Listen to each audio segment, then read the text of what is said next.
Hello and welcome to another episode of Literary Gladiators, the show where we discuss and debate literature in all of its forms. If it's written work, it's game. Let's meet the panel. Hi, I'm Larry. Hi, I'm Jesi. And I'm Josh. And today we are going to be going over a work that Jesi picked called Born to be Hanged. Arr. by Keith Thomson. Oh, no, proper term. Damn. Yes, that's right. Because Things you learn from the book. our dates back all the way to Treasure Island, the 1950 film. Yes. Reading this book, I found some very interesting facts in it. I'm sure you guys remember about the sea lions and Robinson Crusoe and whatnot. Did you guys, I guess we're going to go as vague and broad as we can. Like, what was your favorite thing that y'all learned from this book? There's a lot. I think I would say Dan Pure and his contributions to the English language was the most fascinating as far as the greater retrospective things is concerned. I mean, my personal favorite was when he was, is it Kunai, however you pronounce it? Kuniye, when he was eating the fruit that looked like a pine cone, so he called it a pineapple. I have always wondered why the English call it pineapple and everywhere else call it Ananias. Yeah, so I was like, well, that makes sense, because it does kind of look like a pine cone, but it tastes like okay, I get it. So I thought that was interesting. I was stumped with that in a quizzo game. Yeah. Well, now, if you only read the book first. Yep. Yeah, I should have. It was interesting the pineapple reference, the fact that it looked cool. like, rather than having resemblance to a pine tree or whatnot. I guess I like the story about Captain Morgan, James Morgan, when they took some of those people in, and I said, I get to talk about the pirate's life, but then it turned out that he was a pirate hunter. Mm-hmm. It turned. I thought that was a great story. I thought overall this book was just, at least to me, it just kind of came, the crew of the Trinity it was constantly getting bashed. I think you made a very good point before we were discussing this, that the first thing that I thought of as far as any other works are concerned is Endurance, Shackleton's Incredible Voyage, because this is basically the anti-hero version of this book, because it is a bunch of people going out on some kind of exploration with some purpose, maybe not the most moralistically upbeat. Motivated. Yeah. You still had that sense of wondering whether or not they were going to survive, or you had that sense of, I wouldn't say concern, and I wouldn't say intrigue about the fact that these people had to ration and that they were in conditions that were below subpar. They engaged in very innovative, they addressed issues with what seemed to be very innovative solutions. And I don't know about you guys, but I had never heard of this story prior to reading this book. Well, how did you recommend it then? So I actually bought this book where did I buy it? I bought it at like an emporium somewhere, because you know me, I like my exploration books and my seafaring, and I was like, Born to be Hanged, let's read about some pirates, and I liked the cover. I definitely judged a book by its cover. Yeah. And I picked it up and I wanted to read it, so I was like, recommending it to you all would be a great reason to read it. So, yeah, I had never heard of this story before. I had never heard of these people, really, before. Yeah.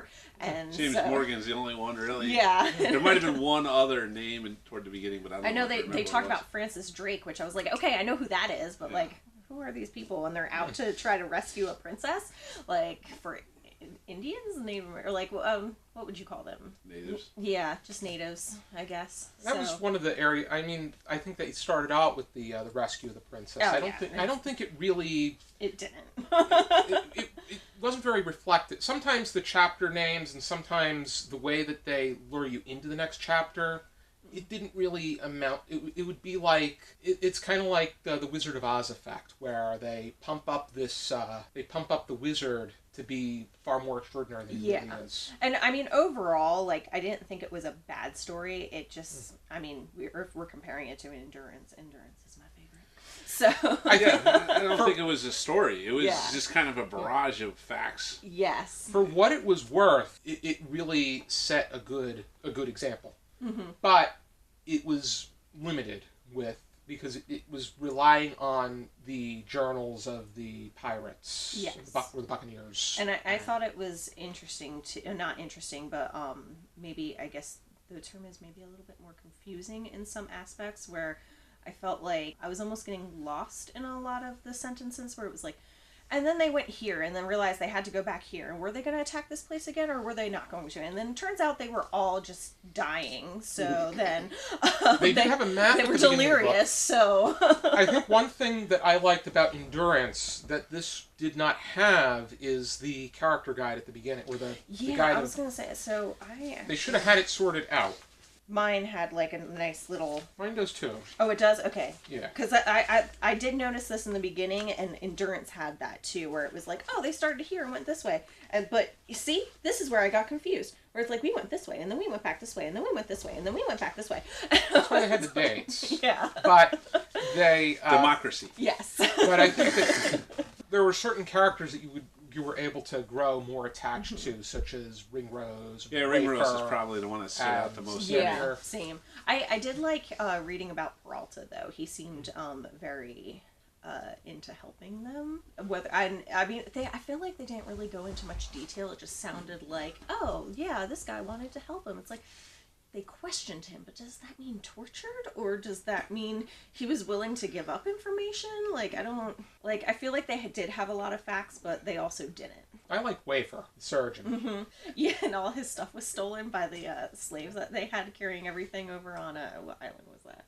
That, and then he had the injury with his knee, and then fell into the stream, or the water, and was rescued. If a human has 9 lives, it's him. Yeah. And then he got rescued by the Kuna, and they actually wanted him to become one of them. Yeah, because he was the one that talked about the pineapple, and he got like the half moon thing in his septum. And... Yes, they painted him. Yeah. But he really just wanted to go back to England when he was done. Yeah. On the topic of surgery, one saying that was 2 minutes with Venus equals a lifetime of Mercury. Yes, I was pertaining to syphilis. So that actually that section made me laugh a little bit, because it was like, yeah, they cure people of syphilis by killing them with mercury. And it was like, and it just like I remember specifically laughing out loud when like that was the exact line. It's like, yeah, they cured people of syphilis by killing them with mercury. So I'm like, all right, well, I guess that's one way of not dying of syphilis. But at the same time, they were more accepting of homosexuality than most people of that time. Yes, I thought that was also a very interesting where they touched on it, where it was like, if you were in the Navy and you were caught with, what did they call it? Sodomy was the general term. But... Yeah, but they called it something, and I can't remember the exact term that they used. But yeah, I don't know, it's just, I always, like, pirates were always, I guess, more accepting of people in my readings, because they didn't care. It's like they were just looking for loyal people to plunder with them. So yeah, as long as they were a criminal, they're okay with yeah, basically. When they finally did get charged, they felt it was a greater benefit to utilize their explorations and their charting, their map making skills. A lot of them released books. And didn't they steal that one like map book from the Spaniards? Yeah. Because they were willing to just throw that overboard rather than it be captured. It was like just this detailed explanation of all the Spanish ports and all the Spanish maps and all these things that the Spaniards had that they kind of like took a little credit for. It's like, to be a pirate. I wouldn't have enjoyed being a pirate. No, I would have sucked at it. No, not my thing. I'm too much of a neat freak. Too much of a neat freak, yeah. I don't know. Like I said, I felt like the story's not bad. It's I think it's interesting, and like I said, never heard of it before, but I definitely felt like the whole book, it was just chaos. Yeah, it's not a story. Chaos. That's the thing, is it's not a story. It's just who these people are, where they're history. going, yeah. No, it's not, I mean, it's not really history. Like, I mean, history has got the word story in it. You know, it's part of I mean, the it was story. just I would say, chaos. I think the way that it was written, it flowed to some extent. Yeah. I found it tedious. Mine was more like... I wouldn't say... I think something was always happening. I think the information was fascinating. Yeah. I would disagree about it being tedious. Sometimes it may have not flowed perfectly like an orchestra, but it was still very... I think the factual information really stuck out. I wish that I had the time and mindset to jot it all down and arrange it. It'll help on trivia night. That's the author's job. I want to get back That's to the that, author's too. job. I agree. I mean, the author... And he didn't do it, so... I've seen, when I read Uninhabitable Earth, to me that was just... It was like a research paper where they were just spatting out all this information. I thought that this was at least engaging. I do agree that was a little engaging. Yeah, even the ending is like nothing really happened. I mean, to your defense, it did take me a little bit longer than I would have wanted to finish it. Like Endurance, okay? Now that's a story because something happens, you know what I mean? It's like, okay, these people are in a situation they need to get out of. You're rooting for them, you're hoping that they get out of it. This is just like, well, this happened. And I mean, it reads like a police report. It's just one thing after another. Kind of is. And they're just, and nobody can, they're not after anything specific except, they're driven by avarice and they just want to steal. And they're pirates. yeah, I know, but that doesn't make a compelling story. And so the way I felt about it was like I did find it engaging, but I also agree that it was like at first there was no breeze, and then there was a breeze, and then they ended up here, and then they were dying of thirst, and then they had to ration this, and then they had to do that, and now they're stranded here, and now they're doing this, and they've decided to attack. And it's just like It's purposeless. everything is everything. Yeah, it didn't. I mean, it's better than fabricating things just to make it interesting. I do agree. Yeah, well, sometimes, it's just not worth the book. I mean, on your topic of Breaking Bad wasn't your kind of thing. Well, that's, no, I haven't seen Breaking Bad, but I have seen other, stories about criminals, like The Sopranos. I love The Sopranos. But there's a story. You know what I mean? There's a story. It's not just an account of things that happen, just strung together for the sake of, because we have a record of it. You know what I mean? They're trying to get at something about the human condition. How are you going to release something of this nature? Because this is... That's my point. What if people want If I was a publisher, I would have said, hard pass, Thomson. thanks. But people want to learn about pirates. They want to learn about this expedition.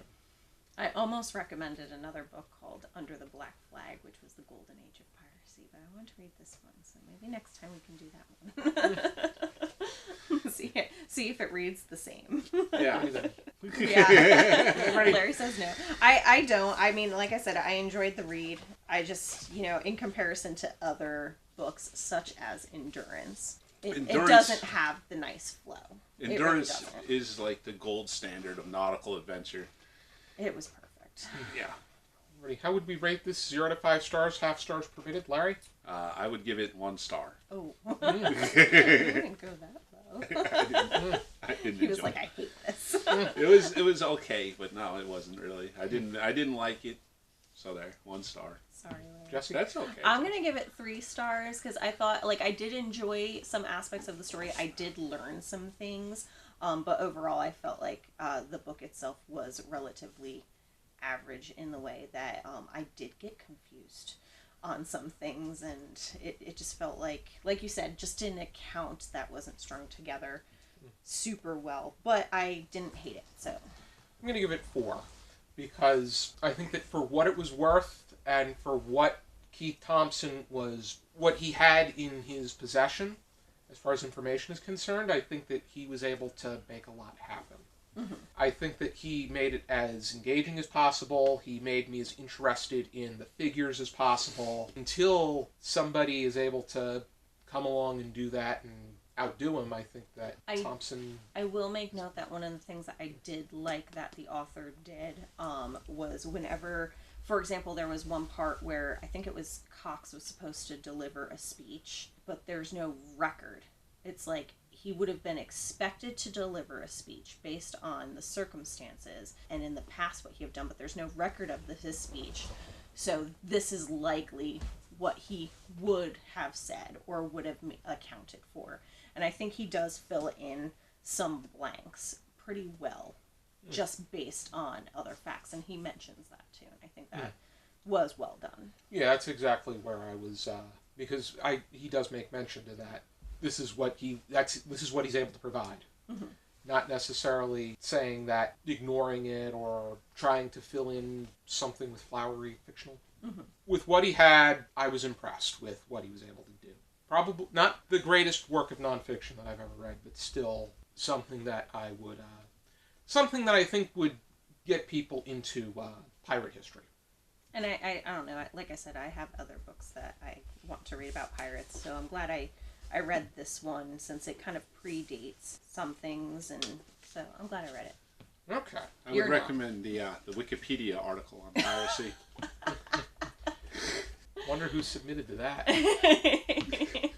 Alrighty, if you are interested in reading this book, here is my paperback copy. My hardcover. And Soda. and I want to thank you for tuning into our discussion here on Literary Gladiators. If you like what you see, please subscribe. If you really like what you see, please support us on our Patreon. For the money that we make will allow us to provide you, the viewer, with great content, and you will be able to find plenty of patron-exclusive videos while you are there. For now and as always, we encourage you to keep reading. Arr. Arr.